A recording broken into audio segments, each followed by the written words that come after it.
Évolution des métiers des géosciences, bon, c'est un vaste sujet. Hervé Lérite l'a dit lui-même, hein, et je souscris tout à fait. On ne connaît pas les futurs métiers des géosciences. Donc je vais simplement vous livrer très rapidement quelques pistes de réflexion sur le sujet.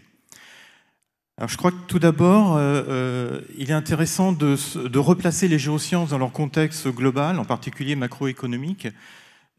Aujourd'hui, il n'existe pas vraiment de filière des géosciences. C'est un secteur d'activité qui est finalement assez diffus, assez fragmenté, et donc on peut difficilement quantifier. Et aujourd'hui, les géosciences se répartissent traditionnellement dans 4 grandes filières industrielles qui sont les ressources énergétiques, les ressources minérales, l'eau, l'environnement et l'aménagement et travaux. Donc il faut bien évidemment y rajouter le domaine académique dont on a largement parlé précédemment. Et puis 2 domaines émergents, un clairement qui est celui de la géoinformation, et puis un autre domaine qui lui aussi en est encore à ses débuts, qui est tout ce qui est lié au patrimoine géologique. Alors, en termes, je dirais, un peu macroéconomiques, finalement, quelles sont, dans l'environnement des géosciences, quelles sont les opportunités et les menaces auxquelles le secteur est confronté?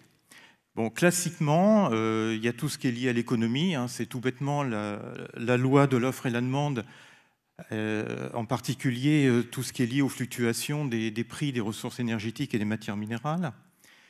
Il y a également tout ce qui concerne, je dirais, ce que j'ai appelé la politique d'une façon générale, hein, c'est-à-dire le rôle de l'État qui peut lancer des grands travaux. Bon, un exemple récent, c'est le Grand Paris qui a clairement relancé la filière géotechnique.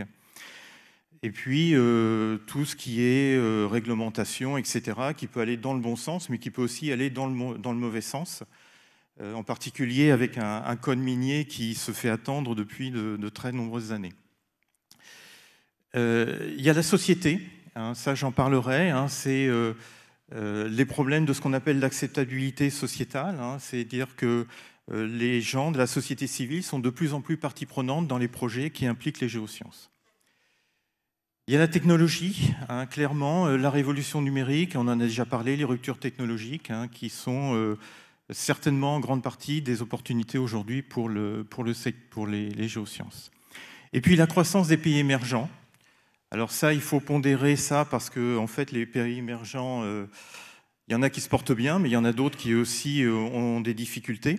Mais fondamentalement, le moteur, c'est l'essor des classes moyennes avec un certain nombre d'aspirations à des produits de haute technologie, à des consommations énergétiques beaucoup plus importantes. Alors, à partir de cette étoile à 5 branches, hein, je vais simplement mettre l'accent sur trois points: la société, la technologie, et puis, en toile de fond, la transition énergétique, en fait, hein, qui vient complexifier un peu tout ça. Et je vais vous donner juste quelques exemples comment ces 3 éléments, ces 3 facteurs peuvent avoir un impact sur l'évolution des métiers des géosciences.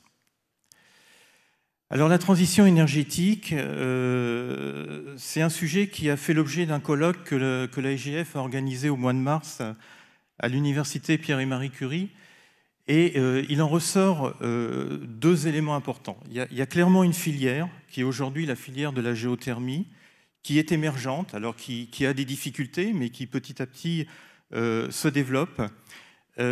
C'est en termes je dirais, de métier, c'est pas forcément une révolution au niveau des géosciences, parce que finalement, la géothermie, elle emprunte beaucoup de ces disciplines à celle de l'exploration-production des hydrocarbures, avec bien sûr un accent plus important que ce que les pétroliers ont pu mettre sur tout ce qui concerne les aquifères et l'hydrogéologie. Une autre filière qui, elle, aujourd'hui, malheureusement, est encore en devenir et qui a beaucoup de difficultés à trouver son business model, c'est tout ce qui concerne le géostockage. Il y a 2 points importants à ce sujet-là, c'est que, bon, on parle bien évidemment de tout ce qui concerne la réduction des gaz à effet de serre, mais on sait aujourd'hui qu'on sera obligé à un moment donné, que je dirais les énergies renouvelables ne suffiront pas et qu'à un moment donné, il faudra qu'on stocke une certaine partie du CO2 produit.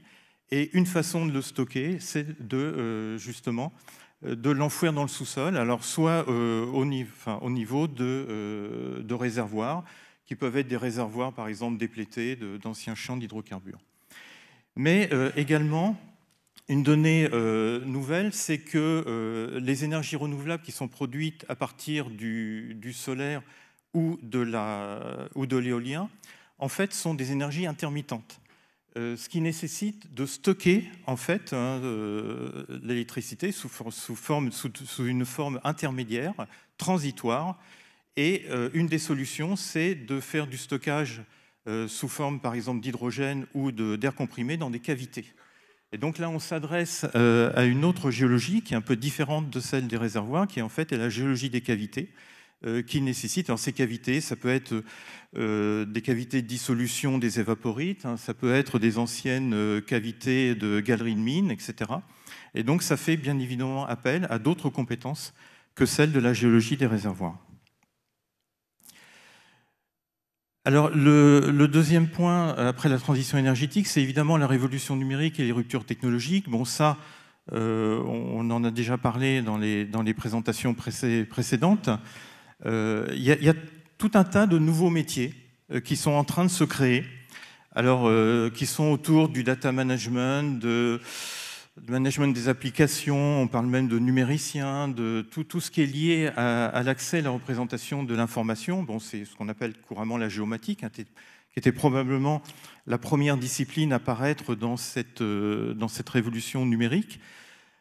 Alors ces métiers, la frontière entre ce qui est géoscience et ce qui n'est plus géoscience, elle est quelquefois difficile à cerner. Il faut bien le reconnaître. Et finalement, ces frontières, elles deviennent quelquefois un petit peu difficiles à évaluer. Alors là, j'ai pris juste, voilà, à titre d'illustration sur toujours ces ruptures technologiques, l'apparition de nouveaux outils, juste un article dans les Échos du mois de septembre. Bon, vous pouvez lire par vous-même l'agrandissement de l'article que j'en ai fait, l'apparition des drones. Ça veut dire que, par exemple, que pour le géologue qui va gérer la production de sa carrière et évaluer ses réserves, il a de nouveaux outils de productivité, et puis il a aussi probablement de nouvelles compétences à acquérir pour gérer de façon automatique les données qui vont lui arriver maintenant en temps réel. Et puis, il n'aura peut-être plus besoin de se déplacer sur son front de taille. Il suffira peut-être qu'il reste simplement dans son bureau, devant son ordinateur. Alors, toujours dans cette révolution numérique et ces ruptures technologiques, on s'aperçoit que ces dernières années, on a eu clairement une augmentation du nombre des startups dans le domaine des géosciences. Donc là, je ne vais pas rentrer dans le détail, c'est ce qui fait l'objet de la session de l'atelier de cet après-midi. Et vous avez ici les logos de quelques-unes des startups qui seront présentes et qui vont présenter leur technologie et leurs innovations. Alors un dernier point qui est lié je dirais à la société civile et au problème d'acceptabilité sociétale des projets. Bon, quand vous regardez un peu la presse, il ne vous a pas échappé qu'il était de plus en plus difficile maintenant pour les industriels de monter des projets, donc en particulier impliquant des géosciences, lorsque ces projets font atteinte à l'environnement d'une façon générale. Bon, j'ai pris quelques exemples ici, des difficultés par exemple qu'a une société comme Variscan Mines à relancer l'exploration minière en France, la contestation qui s'installe sur le site de traitement, de stockage des déchets nucléaires sur le projet CIGEO sur le site de Bure. Bon, malheureusement, on peut tomber des fois dans des situations conflictuelles avec des issues tragiques, comme ça a été le cas sur le barrage de Sivins. Alors, il y a un petit peu un paradoxe sur tout ça, c'est-à-dire qu'effectivement, ça devient de plus en plus compliqué de monter un projet industriel avec des géosciences en particulier, et lorsque une atteinte à l'environnement est perçue comme telle par les populations, par la société civile. Et là, si vous regardez les trois photos qui sont sur la droite de la diapo, les 3 photos superposées. Elles concernent la mine de tungstène de Salau, dans l'Ariège. Donc la photo du haut, elle a été prise dans les années 80. Les mineurs qui manifestaient contre la fermeture de cette mine. Et puis, dans les années 2017-2018, donc cette mine a fermé dans les années 80 et il y a actuellement un projet de réouverture.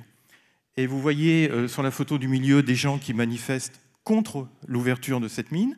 Et puis sur la photo du bas, d'autres gens, bien évidemment, qui manifestent pour que le projet soit de nouveau regardé et qu'on attribue un projet, un permis d'exploration à l'opérateur minier. Donc vous voyez que ce problème devient de plus en plus prégnant dans un projet industriel et quelque part, peut-être que la nouvelle chaîne de valeur finalement du géologue, ça sera d'inclure l'évaluation de la ressource, tout ce qui est ingénierie, tout ça, qui est un peu son job de base, les connaissances fondamentales, la faisabilité économique et administrative dans lequel il est déjà impliqué dans les faits aujourd'hui, mais il faudra peut-être lui rajouter cette composante, tout ce qui concerne la participation aux études d'impact, gestion durable, etc. Parce que finalement, c'est bien le géologue, l'acteur des géosciences, qui peut le mieux parler à la société civile, aux élus, enfin, etc., du projet lorsque des géosciences sont impliquées. Alors, quelle est la réponse? Là, je termine rapidement. Quelle est la réponse, finalement, des structures d'enseignement à cette évolution des métiers des géosciences? On en a déjà largement parlé, c'est le CMI, le cursus Master Ingénierie, qui est un pôle d'excellence dans un certain nombre d'universités françaises. Elles sont 7 actuellement, dont effectivement l'université de Lille ici. Et le but, c'est de former par un enseignement supplémentaire, en fait, les étudiants en géosciences, à la fois à préparer des études de recherche, mais également à s'approcher, en fait, je dirais, de la fonction d'ingénieur en intégrant les activités de service et les nouvelles technologies. Et puis, il y a également la réponse des écoles d'ingénieurs. Et donc ça, je vais passer la parole au prochain intervenant pour cela. Merci François.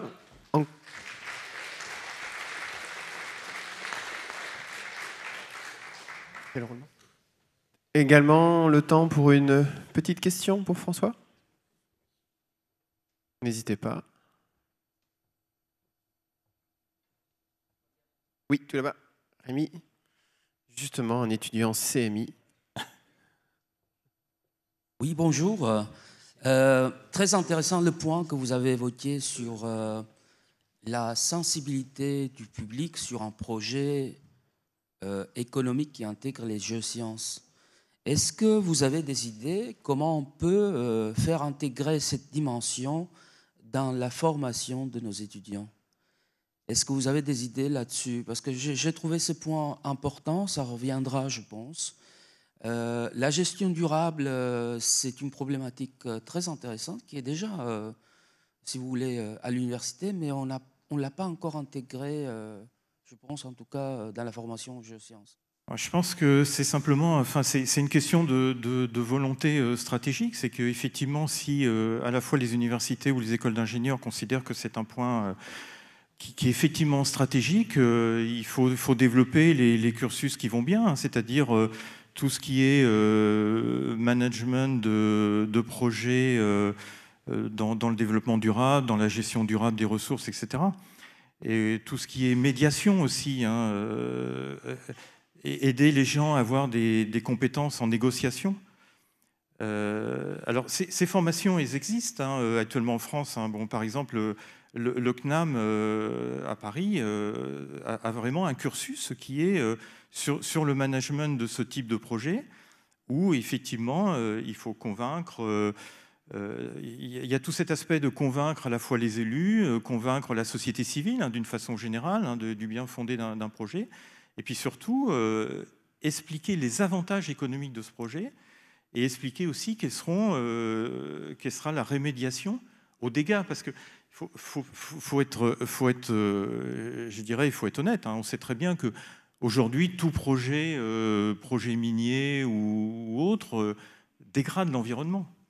Et donc, quelque part, ou tout du moins le modifie. Donc, quelque part, il faut que les gens soient formés Et là, c'est de la technique, hein, c'est de la géoscience. Hein, expliquer comment on va remettre tout ça en état un jour. Ok, merci. Donc on va passer à cette présentation de Madame Sauce sur l'association des écoles d'ingénieurs en géosciences.